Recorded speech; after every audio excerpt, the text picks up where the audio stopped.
Hello, and welcome to another episode of the Wolfpod. But this is not just a normal episode. We have a special evening planned tonight. We are doing a collaboration with the Double Up podcast. So, as usual, you could be joined by any member of the Wolfpack on our Wolfpod. This week, you are joined by me, Andy, FPL Teach Mode, and you are also joined by Rich, FPL. Evening, Rich. How's it going? Yeah, all good. Thanks, mate. Lovely to be on. Yeah, no worries, mate. And we're also joined by Wes, and I'll let you introduce yourself, mate.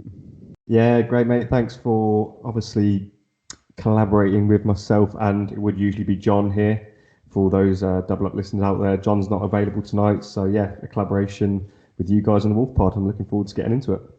Yeah, it's going to be good. It's obviously we had you on the pod a couple of weeks ago, didn't we? Which was lovely to have you on, and I know we were speaking about how much we enjoyed speaking together as well. So to be able to do this only a couple of weeks later is awesome, isn't it?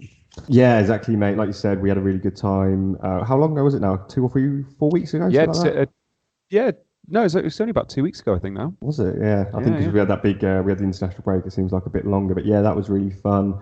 And yeah, it's nice to do a collaboration, and then hopefully the Wolfpod listeners will like to listen to a bit of like what the FPL Double Up's about, and likewise for your listeners. So yeah, it's a really nice opportunity. Yeah, exactly. So, you know, from me and Rich, who occasionally, Rich obviously occasionally appears on the Wolfpod. Hello to all the Double Up listeners out there, and for all you Double Up listeners, hello. We are the Wolfpod as well. So, Rich, obviously we've invited you along as well because I know you've appeared on the Double Up pod a few times. Is that right?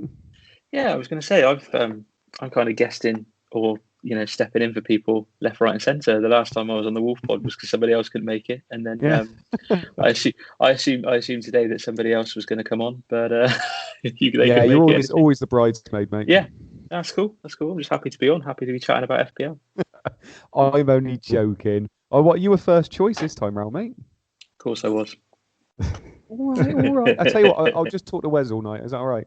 Okay. Yeah. Anyway, we've carried on with the format of the Wolfpod just because we wanted to get a few questions in and stuff, and it's a nice way for me and the lads to chat. So we've got our three main questions that we're going to go through. We usually have two that are FPL based and one kind of psychological based question towards the end. So the questions we're going to be thinking about this week are: do we dare captain a player that doesn't play for Spurs? Why isn't Lingard 100% owned? And then what should we do after a bad game week? Which I think is going to be a really interesting one because a lot of people didn't have such a good game week this week, especially those that were on their wild card, unfortunately. Wink, wink, rich. We've also got some community questions to answer at the very end as well. So if we get stuck into it, and we'll go to our Double Up pod side of the podcast first. So Wes, talk me through it, mate. Do we dare captain a player that doesn't play for Spurs this week? Kane is looking close to being the first ever 200% or over effective ownership captain in FPL ever. You know, it's going to be ridiculous how highly owned he is. Yeah. Son is obviously going to be very highly owned as well. And is he a captain potential? What are you thinking this week in terms of captain? Yeah, for me, it's an absolute nail on. 100% you have to be attacking Spurs. Spurs are the only team with a double game week. In other double game weeks, you'll get multiple teams and you could put a case forward for player X or player Y. At the minute, for this game week, game week 32, it's only Spurs with a double game week. So you have to be looking at Spurs assets. And out of their assets, the only ones you can really captain are Kane or Son.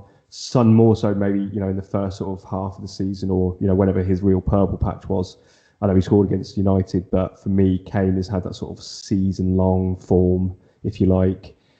And obviously, it's kind of going to be a quick answer for me and a bit of a boring one, but, this isn't a week to be taking these sort of punts on you could argue Iheanacho and Lingard are both bang on form and got decent fixtures, which is true, but Kane has a double game week. Kane's going to be my captain. Kane's going to be my triple captain.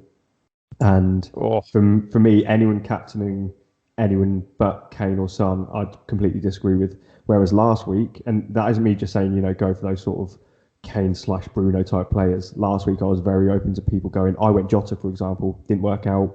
But I was very much of the mindset last week. It was much more of an open sort of playing field, if you like. Whereas this week, it isn't. It is Kane for me, really, or Son. But I'm all set on Kane.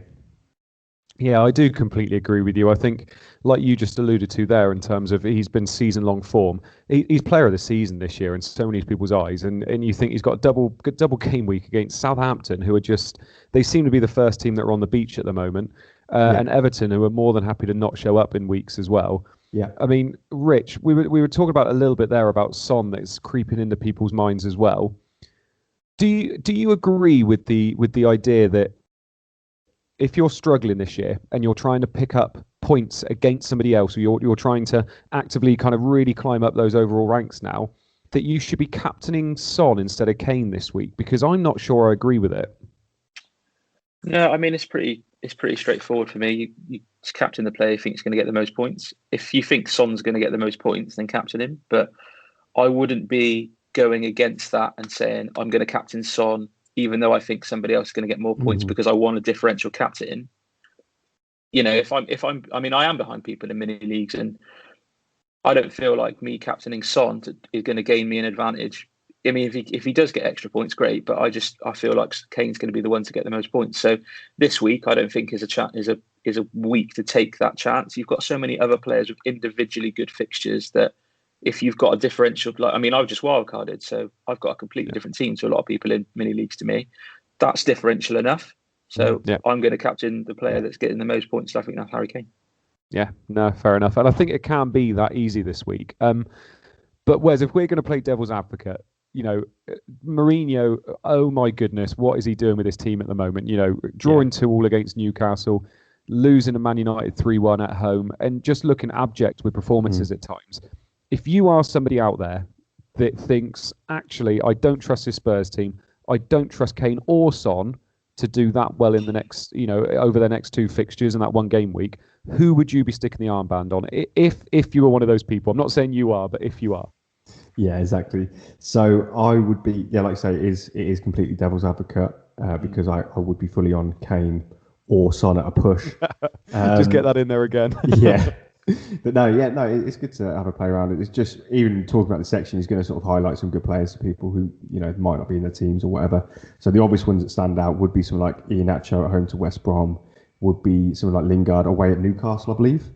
Haven't got all the fixtures to hand, actually. And Bruno's playing, remind me who Bruno's playing this week? It's Burnley at home. Yeah, Burnley at home. So those, on any other game week, they'd all be tempting me. Bruno at home to Burnley. Yes, I love that fixture. And likewise for Iheanacho and Lingard are on absolute fire. I think Iheanacho's got 7 goals in his last 5 games. In 4 of those games, he's got max bonus in the 4. And he blanked against Man City only. And obviously didn't get bonus then. But even when he's getting a solitary goal, he's getting max bonus. And even when he got a brace last game, didn't he? Competed with Jesse Lingard's brace and beat him to bonus. So, you know, it's showing he's good for bonus points, which can really make the difference, can't it, in terms of, you know, you get that striker who gets a goal. I remember DCL back at the start of the season would score 1 goal but not get the bonus. Yeah. And it can really make a difference, that. So, yeah, I like those 3 as options. Yeah. And, it's really tough, isn't it, Rich? Because like Wes is just saying there, you know, in no way is he saying, oh, yeah, I'm expecting these people to outscore Kane. But in no scenario am I thinking that Iheanacho or Lingard or someone like that is going to outscore Kane across these 2 games. It's just not looking possible, is it? No, I mean, like, you know, obviously anything can happen, as we've all sort of fallen victim to this season. It's been absolutely crazy, and you know, we haven't mentioned Salah and Jota are away to Leeds. So you know, there's another prime example of a decent captaincy shout in a normal week. It just so happens that all of these fixtures are this week, and Tottenham have got a double. And so, whilst all of those, Bruno could do well, Salah, Jota could do well, etc. I can't see past captaining who's probably been one of the, if not the best player in the league in a double game week against a team like Southampton that have just, you know, were, like you said on the beach earlier, they were terrible against West Brom yesterday, absolutely terrible. And Everton looked devoid of ideas against Brighton in one of the most boring games I've ever seen. So, yeah, I think you've got to go Kane or Son if that is your, you know. And just to add, just sorry to jump back in again, but just to add to that, what I would say is if Salah scores a hat trick this week, I'm not going to be thinking, oh, I wish I captained Salah over Kane, and likewise for all those other options. I'm just not going to regret it. And even Son, I'm not going to be kicking myself. Harry Kane is the easiest captaincy decision I've made all season, which is why I've made him my triple captain. He's got everything going for him. He's got penalties. He's got season-long form. He's nailed on. Like with when City, there's going to be other double game weeks coming on later in the season. So I think the main question, people will be listening to this who still have their triple captain might be thinking, am I confident enough to triple captain Harry Kane? I think he's got everything going for him. I think the only thing was what you touched on earlier, Andy, which was, Spurs / Mourinho are in a bit of a sticky situation as a team.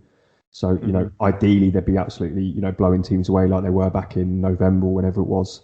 It's not quite that situation. So I do get that as maybe a reservation to not triple captain Kane. It wouldn't be a reservation not to captain him for me. But even despite that, I'm still going to triple captain him. He is just off the back of not just off, but recently got a brace against Newcastle. It's just, I'm going to triple captain him. And even if it fails, I'm not really going to regret it because I'm going to feel like it was the right decision, if that makes sense. Yeah, no, completely. And do you know what? In some ways as well, I really like the idea of him being a dead spot, in my team, because for so many weeks now, I've been struggling with captaincy. It's nice thinking, well, everybody's going to be captaining him anyway. It's quite nice that all my other players then turn into differentials that can help me gain in rank. Yeah, and I really like that idea. And don't get me wrong, I mean, like I said, I had Salah captain this week and he obviously got me a goal, but knowing that no matter what Kane does, it doesn't matter unless you've triple captained him is actually quite a nice feeling, because now I'm thinking the rest of them have quite nice fixtures. Nobody else is going to really be captaining them. And maybe Son is going to be over 100%, but the rest of them will be below that. So I quite fancy that, to be honest. Yeah, it's much more relaxing, that, isn't it, where you can actually cheer on every player in your team. Yeah. And even if your captain blanks, it's kind of like, well, literally everyone who's playing seriously is captain's blanked, unless there's a real daredevil out there who, has the balls to go for someone else. Right, let's move on to our second question then. So our second question, and Rich, I'm going to aim this at you first. Why isn't Lingard 100% owned? He is absolutely incredible at the moment, and I never ever thought we'd be spending this long talking about a Lingard that struggled so much at United at times, but he is just on another level at the moment. You look at the goals he's scoring, and some of them are fortuitous. I will say that, but he's constantly returning points at the moment. So why is he not in every single team? I don't have him, and I cannot believe it. I cannot believe it. I've had two opportunities to get him in. In the blank game week, I went for Bale with one eye on the Newcastle fixture, and then on the wild card, I opted for Vardy, which meant I had to sacrifice elsewhere. So I sacrificed Lingard, and I was on a bike ride on Saturday, and we paused a couple of times, and I saw Lingard 1-0. I was like, cool, okay. After Trent had got 11 points, and I haven't got him either. And then we stopped again. I was like, Lingard 2-0. I'm not going to swear just in case we want to keep this PG. But yeah, I mean, he's 60% owned in the top 10K. These goals that he's scoring are just ridiculous. And there's people that are like, well, he's overperforming his XG and all of this stuff, but stats aren't the be all and end all of this at all. He's full of confidence, and West Ham are absolutely in the race for the top 4 this year. Yeah. So a lot of people have said he won't carry it on. Why not? Like he's banging form. He's got Newcastle next. They've looked better, but I think West Ham can beat anyone at the moment. So yeah, I think he's definitely on my radar. Maybe not this week, but he's on my radar, and I think he's on most people's now. Yeah. And Wes, I mean, Rich has just touched on it there. Is it just a case now that people are being stubborn if they're not bringing him in? I mean, obviously, Rich has just said it there that I think he's getting Son in this week instead of Lingard, which is fair enough because he's got the double game week. But people looking at Lingard and saying he's not going to carry on, is that just being stubborn with when a player's performing the way he is? You should just be getting them in, regardless of what the stats say. Yeah, exactly. So I think Richard's nearly called you Richard then. Rich's point of view, Rich's mindset is actually spot on there. He's noticed that he probably can't actually get him in this week. He would like him. He's not being stubborn in this scenario, but other people will be. They will be saying he can't carry it on. And he's played 9 for West Ham. He's got 8 goals, 4 assists. That's 12 attacking returns in 9 games. It's insane. So when people say he won't carry that on, I believe them to that extent. But at his price, he doesn't have to carry that on. If he's getting over the next 9 games, if he just scores, or how many games are left or whatever, you know what I'm trying to say, 8 more games for West Ham, or 7 maybe, and he scores 3 or 4 and grabs an assist or 2, that's good enough. So he doesn't have to maintain this level. He can drop off a bit and still be a good asset. And Rich made a really great point. Stats aren't the be all end all. He's on really he's on unbelievable form, so much confidence. His goal against Wolves, he never looked like missing. His goal against Leicester, people said that was like a scuff, but I think he meant it. His tap-in against Leicester, he was just everywhere on the pitch. He's got so much energy that he can be, 3 or 4 yards ahead of the defence. He even had to slow himself down just to tap it in. So yeah, he got an assist ruled out for like a real marginal offside in that game as well. So he could have had an even bigger haul. So yeah, no, he is on fire. If you're saying that sort of thing and being stubborn, yeah, I'd agree that you need to change your mindset. But there are some, like, you have these scenarios over the courses of every FPL season where it's kind of like the one that got away. And I think Rich is kind of in that boat at the minute where he's got to use his transfer on, elsewhere. Could he -4 him in? Possibly. But yeah, Lingard, his ownership, I think I saw a tweet earlier that he's by far the most transfer player in this week so far. And I guess that's going to continue with, most people having Kane. I guess Son's probably going to be second. But yeah, there's absolutely no reason not to get Lingard. They're fighting for top 4, brilliant form. Get him in if you can. Yeah.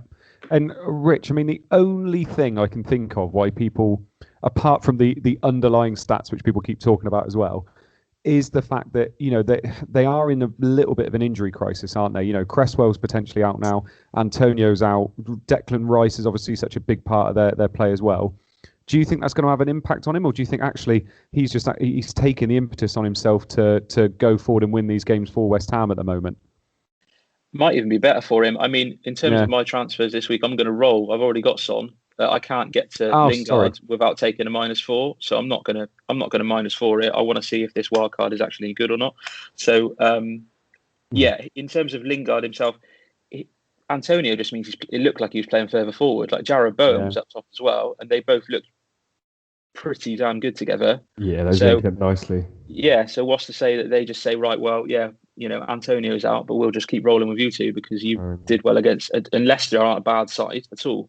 They have the old brain, the occasional brain fart, but for the most part, Leicester are a very, very good team. So if they can do it against Leicester, I can't see anything but a West Ham win against Newcastle, despite Newcastle playing remotely better, like slightly better. But then against Chelsea, they might even do something against Chelsea because they started conceding randomly as well. Do you know what I think it is? I think I know you said you can sort of touch on a psychology-based sort of subject later, but I think this kind of falls into that category as well with Lingard. With some people, like people have him in their mind as a troll because at Man United he didn't get a goal or an assist for like a 12-month period or something stupid, wasn't it? Because obviously he wasn't playing regularly or confident or whatever was going on. But you have to adjust in FPL. So if someone would have told me like a month or like literally just 2 months ago that the only two players saving my entire game week this game week would have been Iheanacho and Lingard, I'd have said no way.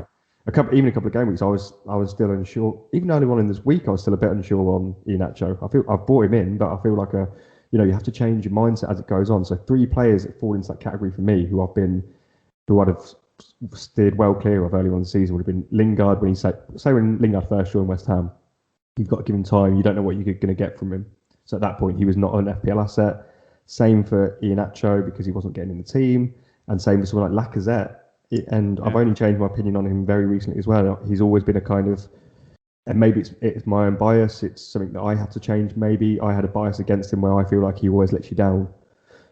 He's too patchy. He sometimes gets rotated. He sometimes doesn't look interested. Blah blah blah. And I think over the course of the years, that's been a correct play for me, not to get him in for the majority of the time. But now he does actually look bang on it. He looks like he's playing with more confidence, etc., etc. And a little bit like the Lingard situation where, he's just playing better. He's going to stay in the team more. Aubameyang looks out of favour, so he's going to play in that sort of striker position more often. And they've got a good run of fixtures. So someone like him is now, I'd say to someone, he is now a good pick. Whereas like a couple of weeks ago, I'd have been a bit on the fence or a bit like, don't fancy him kind of thing. Yeah, and don't get me wrong, it's one of the hardest things in FPL when you don't own a player that's returning well and all you're thinking to yourself is this going to continue? And that is one of the biggest things we think about all the time in FPL. Not only the way where players are performing, but also when they're not performing, where we're looking at a premium asset and we're thinking, oh, is this going to continue? Look at Salah not that long ago, had ages when he hadn't scored, and it was, is this going to continue? And you're trying to think about when those upticks and downticks are going to happen, basically, isn't it? Yeah. And like you just said, you do have to try and be flexible, though, and it can be incredibly hard.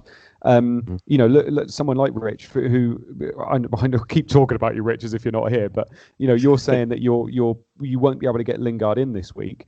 That's not you being stubborn and saying I don't want him because I don't think he's going to perform. It's just that you have got other priorities in your team that you want to get to, isn't it? Yeah, I mean, I've literally just wildcarded, and I had 2 drafts that I took to the wire with it. I went one way, and I was confident in my decision. I was like, Leicester have got good fixtures. Iheanacho isn't nailed. Although he's playing well, he's not nailed. Vardy is nailed. I want both, just as a bit of coverage. I have got a lot of attacking coverage in Liverpool with Jota and Salah, so I'm going to go for a cheaper player like Nat Phillips, and it's bit me in the bum. But I don't want to tear up that wild card after 1 week. I want to give it a bit of time. But so I'm going to roll. Yeah. I'm not just going to bin it off and make a mistake. I'm not going to be stubborn with it to the point where I'm just going to leave it play out for 5 weeks. If Vardy doesn't do anything against West Brom, then I might well just ship him out as part of a move to get Lingard in and just be like, I've made a mistake. I'm getting on with it. But yeah, I want to give it at least a week before I start making changes to it. I think that's the right decision. I think sometimes it's one of those where you've made your bed, you've got to lay in it type of thing. And if you do that -4 this week and go Vardy and, out of your midfielders, who do you even lose? But let's just say you did do that and you downgraded Vardy to like a Watkins or whatever you ended up doing. I think it's Smith Rowe you've got, isn't it? That you could maybe upgrade Lingard. Yeah. But yeah, and then Vardy's got West Brom at home, and Vardy's the one who gets a brace this week, and Lingard actually has a quiet one. So and you've lost 4 points to do it. So yes, you had 2 wild cards, didn't you? One had sort of Lingard, Trent, and I can't remember the rest of yourself. That was the Vardy. It was the Vardy draft. Was Trent, Lingard, and Vardy? No, it wasn't. Sorry, it was Trent. It was Trent, Lingard, and somebody like Vidra. That was it. It was Vidra, who all scored this week versus Vardy, Smith Rowe, and Nat Phillips. And I went with Vardy I wanted more coverage of Leicester's juicy fixtures. Yeah, but it just could have gone either way. Trent scoring in the last minute, otherwise him and Nat Phillips get the exact same amount of points. And Vardy versus Lingard this week, it was a game where it was West Ham 3, Leicester 2. Vardy could have easily been involved in those, and it could have gone the other way. And this week might happen. So you haven't got a bad team. It didn't work out for you last week, but it could easily switch. There's been so many occasions like that for me over the years where it hasn't worked out in week 1, a certain set of transfers, but it might do the next week, or it might fail. It's just one of those. And then at that point, if Vardy has another quiet game, like you said, at that point you can bite the bullet and say, right, I've made a mistake, I'll fix it now. But yeah, I fully agree. In that situation, you should be rolling. And if you listen to this thinking this is all about Richard's team, it's actually not. It's actually about a mindset. Sorry, that little section, it is about Richard's team, but apply it to your own team, your own circumstances, and think, can I actually get Vardy in? And sometimes you don't want to be ripping up your team just to get that one player in. Sometimes you do have to let a player go or accept that player is going to get points, but the players in your team can get points too. Yeah. And do you know what? It's really interesting what Rich said there about he's going to roll and he's going to keep with that wildcard team to see how it does in the next week. And I know they say in science a lot that you need 3 points of data in order to see whether something's a pattern. You can't just take 1 week and say, oh, that's failing or that's successful. Even after 2 weeks, you don't know which one is which. Whereas after 3 weeks, you can definitely say, yeah, I've made some mistakes here. Let's try and edit them out. And I really like the fact that you're rolling, Rich, because I think a lot of people could struggle on their wild card, change it, and then all of a sudden that wild card team does really well. And it's having the balls to basically stick with it. But obviously being flexible next week if it all goes to shit again. Yeah, exactly. Yeah. So on that note, we are going to go on to our last question. Our last question is, what should we do after a bad game week? And a lot of people are feeling like this. Because a lot of people are wildcarded and their wildcards haven't quite worked out. Some people have had bad captaincies. Some people have watched other people get Stuart Dallas off the bench with 17 points and they've been left with their lowly 30 to 40 points and feeling a little bit down at the moment. So, Wes, if we go to you first, mate, in your opinion, what do you do after a bad game week and what do you think people should do? So there's a few practical things that I do, but first of all, I want to talk about. So this game week I did have Dallas and Watkins on the bench. So I had a big bench score that they didn't come onto the pitch. So that's frustrating. And at the time it wiped out my Edison clean sheet, and not many people had the clean sheet for Man City that week with Diaz on the bench. So it was a tough watch, but you've got to kind of, for me, I took the positives out of the fact that I did get, in the end, 56 points and a small green arrow this week. So that was enough for me. It was kind of one of those where it was a damage limitations week after a tough start. I was happy to get a minor green arrow and just sort of forget about the bench points. They are what they are. But early on in the season, I had a game week rank of around 6 million after a huge mistake with not activating my bench boost, taking a -8, and then the players on my pitch actually not performing. So I had a horrendous game week that week off the back of a really stupid mistake, which is exemplified by having a social media account that is FPL related and shouldn't be making those sort of mistakes. So that was a tough one to take mentally for me. What I did that day is I turned off my phone for pretty much the whole day, spent the time with my kids, tried to get over it that way. So there's that sort of going outside, exercise and all that sort of stuff is a good way of mentally, making yourself feel better. Putting it into perspective as well, if you think about, right, okay, I've had a shit FPL week, but is the rest of my life good? Have I got food on the table? Have I got this? And just having a bit of humility that way is a really good thing. I actually think it does really help me anyway. And also in terms of how that then affects your future decisions. So again, back to Rich's point a minute ago, he's kind of had something that didn't go his way. He hasn't thrown his toys out the pram and just done a -8 straight away, like on a Monday night to get Lingard in, etc. He's just very calmly made his decisions, and that's the right way to play it. And I did the same after that bench boost disaster. I went down from I think I'd climbed to around top 20k, and I think I dropped out of the top 100k in 1 week. So what I did there is I just built it back up slowly. I didn't do any drastic changes, didn't take a -4 for a few weeks, or didn't do anything like that. And I just built it up. So there's some practical things you can do in terms of, exercise, turning your phone off, spending time with your family. Like my wife and kids don't care about football at all. So it's actually quite good. Whereas all my friends, if I was going to see them, it's, you can't get away from it. But yeah, hopefully that sort of explains what I wanted to get out there. It's hard to put into words. No, it can be, to be fair. And actually, I really like what you said, and I do something very, very similar as well, where if I know I'm having a bad game week, I turn it all off, don't even look at it. I don't even look at my rank until either the day after or a couple of days after. And I literally have to do a bit of a deep breath and go, right, let's have a look at the rank then, and sit and then see the damage, because I know if I look at the damage on the day it's gone wrong, it just piles up, and it's just sod that. Rich, what kind of stuff do you do, mate, when you've had a bad game week? What have you done this week? Well, I don't spit my dummy out in public. I do it in private, and then we pretend I haven't.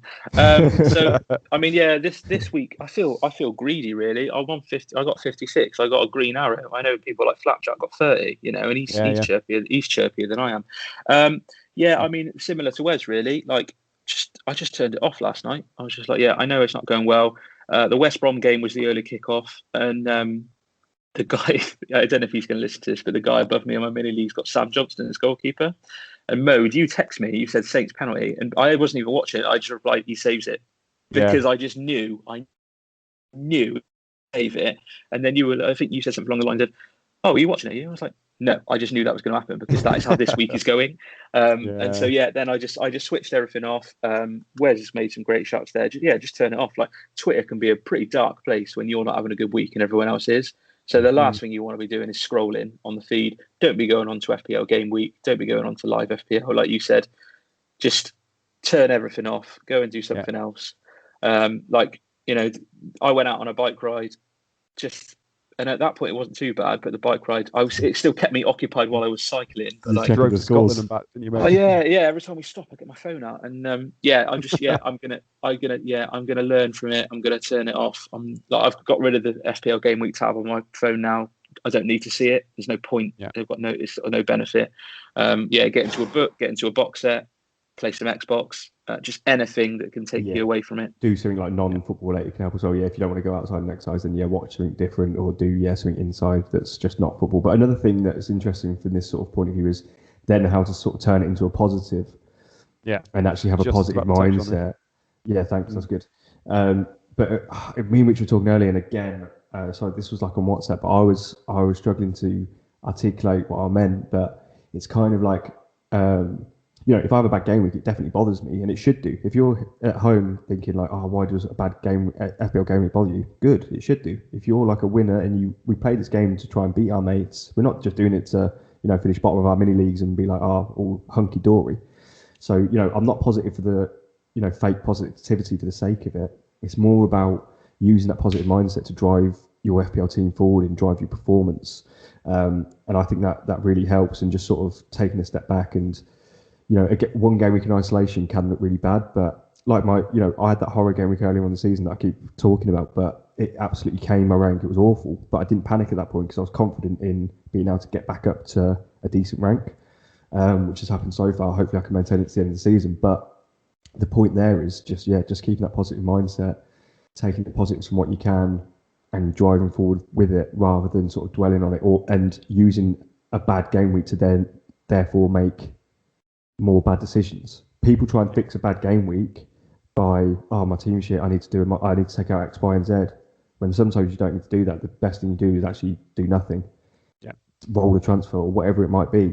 So that's a real important point I'd say, is don't go on tilt, which means don't let the negative experience then lead to more bad decisions. Take that away and actually make good decisions going forward.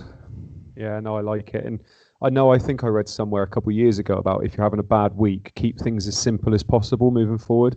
So like you just said, either roll or just make one transfer. Just keep it as simple as possible. Captain the most template person you can think of, if that's okay. Just keep it as simple as possible when you're moving forward. And I know that we've spoken a little bit now about kind of instantly what do you do if it's going wrong, what do you do, and you take yourself away and things like that. But obviously at some point in the next couple of days you'll have to turn your brain from emotional brain into analytical brain, and you'll have to look at your team and think, right, was this just the unluckiest game week I've ever looked at, or sorry, I've just been locked out of my Twitter.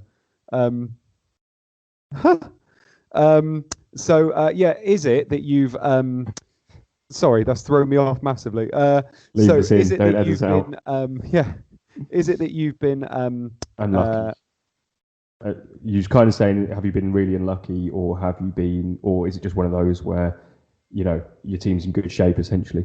Yeah, exactly that. And also I think some people can get really, really hung up on the fact that they've been really, really unlucky, whereas actually if you look back at it, if you every week say you've been really unlucky, you're not able to take any control over that team. Yeah. And actually it could be that you're making all those mistakes, and it's something that you do have to look at. So there's definitely be able to instantly take yourself away from the game and say, I need to take myself away because I'm getting too emotional. And then when that emotional side of you's gone, look at it analytically and think, this is what I need to do to get, to make my next week hopefully better. Yeah, 1,000,000%.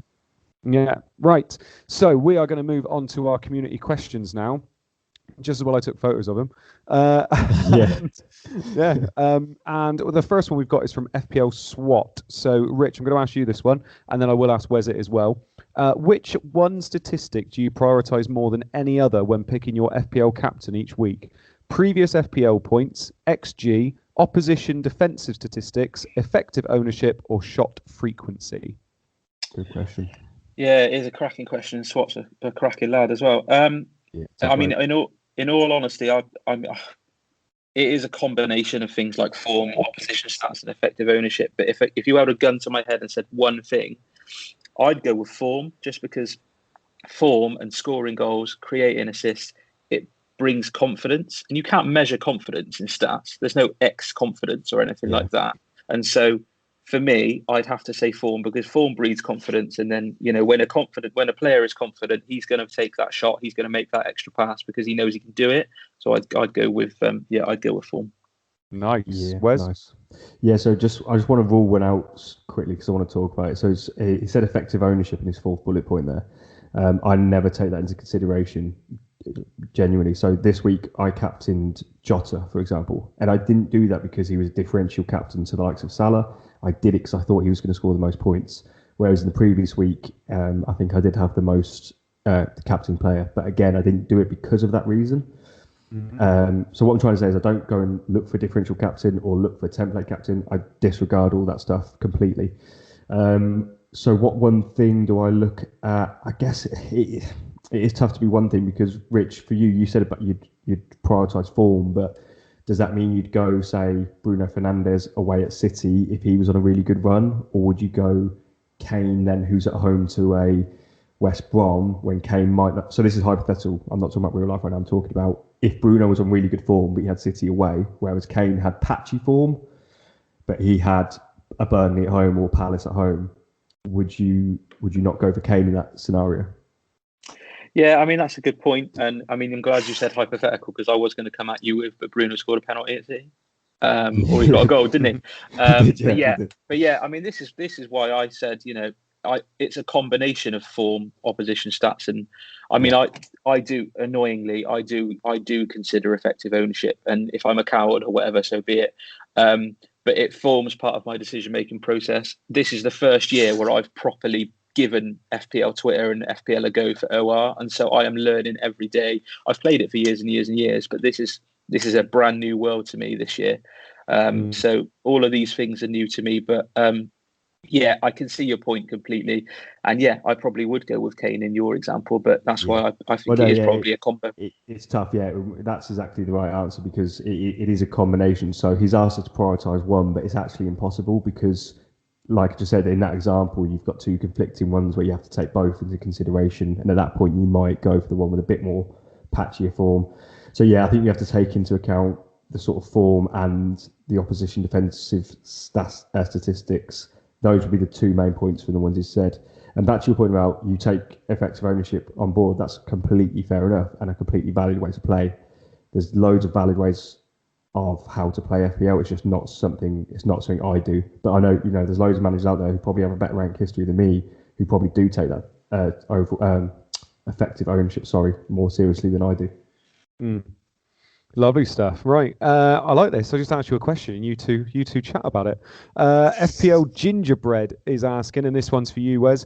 I'm taking Sterling out of my wildcard team after a 1 week punt. Bruno isn't tempting me. So who out of Havertz or Pulisic would you go for?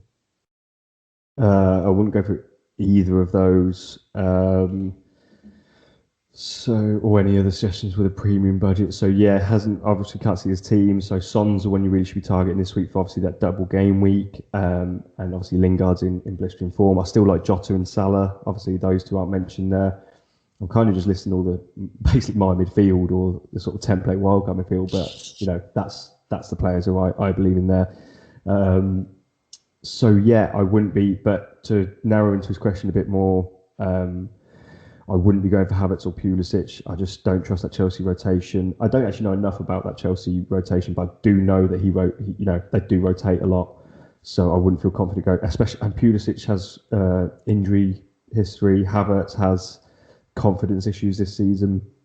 So yeah, I wouldn't go for either of those. If you had to press me and say which Chelsea midfielder is the best, I'd 100% say Mason Mount for me. And yeah, this is another lesson for everyone to learn when you're on the wildcards. 1 week punts are a bad idea because it wastes a valuable transfer the following week. So yeah, that's why Rich didn't do that, and I wouldn't have done that on my wildcard. Not to rub salt in the wounds, because I had a Jota blank captain. So it's just some sort of advice on not taking 1 week punts. Yeah, fair enough. Just as a little counter thing there, I love Havertz at the moment. I would be all over Havertz if I could. Just really? I know exactly what you mean about the rotation, and they're playing a full strength side against Porto tonight, obviously, understandably, and Havertz is in that. So's Mount, so's Ziyech, and you just think, that is going to be rife for rotation, but the way Havertz is playing and the position he's in as well, that false nine, I think they're going to get the best out of him till the end of the season, but it could only be 5 games to the last end of the season, so it is a tough one to do. It's whether you're happy with the rotation, I guess. Yeah, that's fair enough. Yeah, I think there is a lot of Havertz love out there. There's just certain types of player that I always tend to avoid, and they do sometimes pick up some points, and sometimes obviously I'm wrong. But yeah, Havertz is sort of falls into that category for me. But he could easily prove me wrong, 100%. He's the type of player, though, where I would say, I'd love to get him. And you're right, I'd never own him because I'd be too scared of that rotation. I'm not that kind of a manager. I'm not either. I just don't like players who frustrate me and who I'm always itching to transfer out, because if you bring in Havertz now as a bit of a punt and he fails, then it's another transfer out and it's on that same midfield slot. You're using a transfer to get rid of Sterling now and another transfer to get rid of Havertz. Yeah. Whereas with someone like, maybe I'm wrong, but with someone like Mount, I feel like he's more nailed than Havertz. Again, I could be wrong. I'm not an expert on Chelsea attacking mids, but it's just how I feel. I've always gone with a caveat that if I'm looking at a team lineup and hoping my player's in there every week, I probably shouldn't own that player because that's not really the players you should be targeting. Rich, you've got a question from I'm Davey. And he is asking, is it worth a double up on Leicester attack with their upcoming good fixtures? I can't really say no because I've got Vardy and Iheanacho. So I mean, I certainly thought it was worth having a double up. And I don't know if there can be a klaxon or an air horn edited into this now that we've said double up on a collab with the double up. Yeah. But yeah, I mean, I think there's nothing wrong with double up on Leicester. Iheanacho, I can't see him being dropped now on his form. Like, if anything, I think Vardy might get dropped if they bring Maddison in. They play one up top, but I've got Vardy, Iheanacho. Maddison was he didn't play because he was a naughty boy going to a party with a few of the other Leicester lads. Yeah, he'll be back in. A party, by the way. Yeah, apparently it was really good. But yeah, I'm not against the double up at all. It's just which one you go for.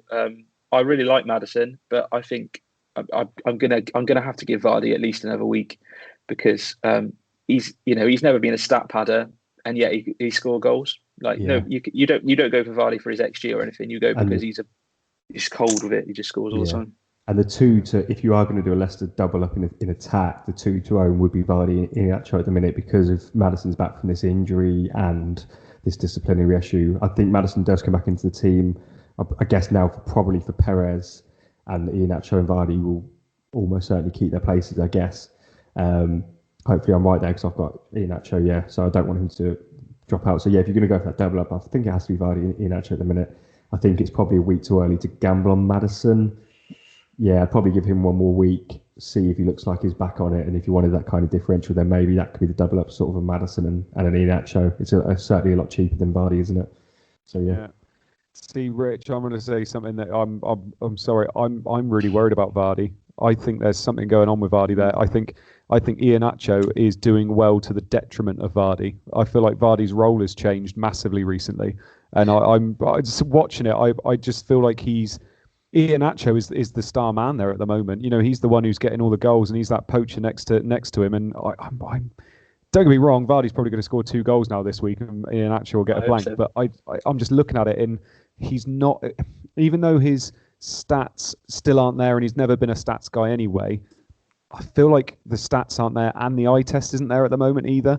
I know what you mean. I do know what you mean. And don't get me wrong, with Maddison back, I mean, Vardy still makes all those dangerous runs, and with someone like Maddison there threading those balls through, it'll be very different. But there's just something not quite clicking with Vardy at the moment, I think. And I think I'd struggle to get him in. If I had him, obviously I'd be keeping him. But I think Iheanacho would be enough for me for Leicester, personally. Yeah, maybe it's one of those where it's if you've got Vardy, hold him. But if you haven't got him, don't transfer him in. Yeah, if you've got him, hold him. Give him West Brom. Yeah. If you haven't got Vardy at the minute, there's maybe better ways you can spend that money. See how it goes, and then if Vardy does look like he's bang on it, then boom, get that double up for the future weeks. Well, they play Southampton next. Sorry, just to jump in. So then, Southampton are arguably in worse form than West Brom. So it's like I might even have to give him Southampton as well. But I caught the highlights of the West Ham game. Sorry, and like you say, Andy didn't look very good. Didn't do anything. Stats was good. Heat map was good. I think you'll have to, for those of you with Vardy out there, then what is probably a good idea when you're thinking of maybe moving a player on, but he does have that good fixture. You do want to see how he's playing, so you want to try and watch 90 minutes of Vardy in his next game. And you can make a judgment of, okay, his next fixture is good, but I'm going to have to cut my ties. Or you might think, actually, you know what? He didn't score against West Brom, but he hit the post. He set up a couple of chances that the other players missed, etc., etc. I'm going to keep him. So that's the sort of thing you need to do. Watch the 90 minutes or the extended highlights if you can, and see what he's looking like. Because I do agree with you, Andy, that in that West Ham game, it looks like maybe he is sort of second fiddle at the minute, and maybe he's turning into a bit more of a creative, or just sort of, I don't know, causing making runs in behind to cause a bit of a nuisance, but not really being the one on the end of things at the minute. Because he's had a bit of a patchy injury hit season, hasn't he? So maybe that's affecting him. I don't know.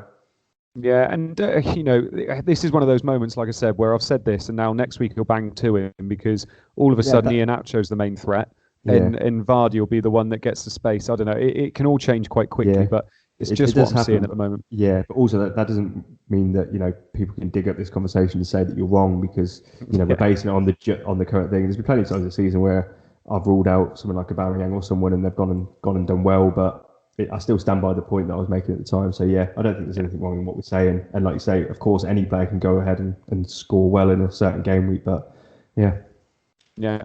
And they will, by the way, they will dig it up. Rich will, definitely. Right, anyway, so we kind of finish ourselves off there. Cool, that doesn't. That's a bad choice of words, isn't it? Explicit pod. Collaboration pod. Put your hands where we can see them, please, Andy. Anyway, Rich from the Wolfpack side of the collab tonight. Cheers for joining us, bud. Oh, thanks for having me. It's been a blast. Really enjoyed it tonight. Good to talk football. Yeah, it's been lovely chatting to you, mate. And Wes from the Double Up Pod side of the pod. Cheers for joining us as well.